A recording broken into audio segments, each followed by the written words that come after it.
नमस्कार, मी पद्मावती। आज मी तुम्हाला महाराष्ट्रीयन पद्धतीची ओली भेल कशी करतात ते मी दाखवणार आहे। तर सर्वप्रथम मी कृतीच करून दाखवणार आहे। इथे मी अर्धा वाटी कांदा बारीक चिरून घेतला आहे। इथे मी 1 वाटी काकडी बारीक चिरून घेतली आहे। इथे मी 1 वाटी टोमॅटो बारीक चिरून घेतले आहे। तर इथे मी टोप घेतलेला आहे। त्या टोपामध्ये बारीक चिरून घेतलेला कांदा घातलेला आहे, बारीक चिरून घेतलेला काकडी घालत आहे आणि इथे मी बारीक चिरून घेतलेला टोमॅटो घातलेला आहे।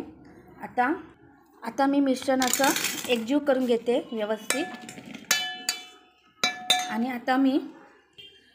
इथे मी हिरवी चटणी घेतलेली आहे।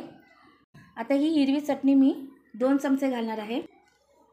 तर 2 चमचे हिरवी चटणी घालायची आहे आपल्याला। 2 चमचे हिरवी चटणी घातलेली आहे। आता मिश्रण एकजीव करून घेते। तर मिश्रण एकजीव करून घेतलेले आहे। तर इथे मी 2 चमचे खजूर चिंचेची चटणी घेतलेली आहे, 2 चमचे। तर आता मी ते 2 चमचे खजूर चिंचेची चटणी घालणार आहे।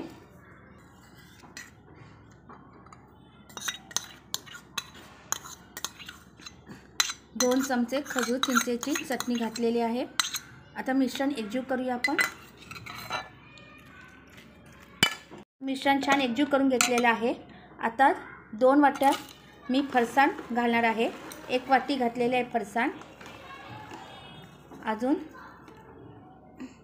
1 वाटी फरसाण घालत आहे, म्हणजे मिळून मी 2 वाट्या फरसाण मी घातलेला आहे। आता मी बरोबर 4 वाट्या मुरमुरे घालणार आहे।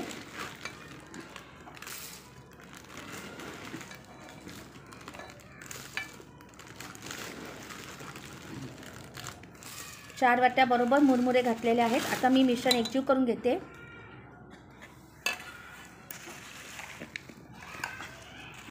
तर मिश्रण छान एकजीव करून घेतलेले आहे। मला चिंच खजुराची चटणी थोडीशी कमी वाटते, म्हणून मी अजून 1 चमचा अजून घालत आहे। अजून मी फक्त 1 चमचा वाढवलेला आहे चिंच खजुराची चटणी। आता मिश्रण एकजीव करून घेते।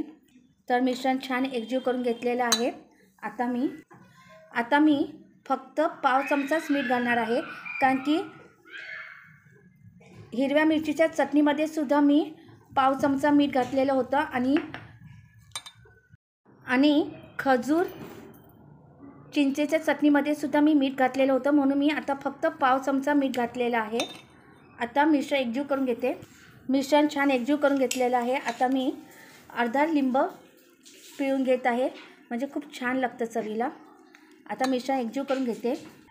तर मिश्रण छान एकजीव करून घेतलेलं आहे। आता मी एका प्लेटमध्ये काढून घेते भेल।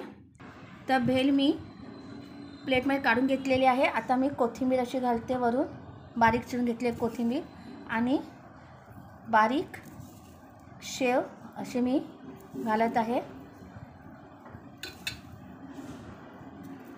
तर अशा पद्धतीने महाराष्ट्रीयन पद्धतीने ओली भेल केलेली आहे। तुम्हाला माझा व्हिडिओ आवडला असेल तर लाईक करा। धन्यवाद।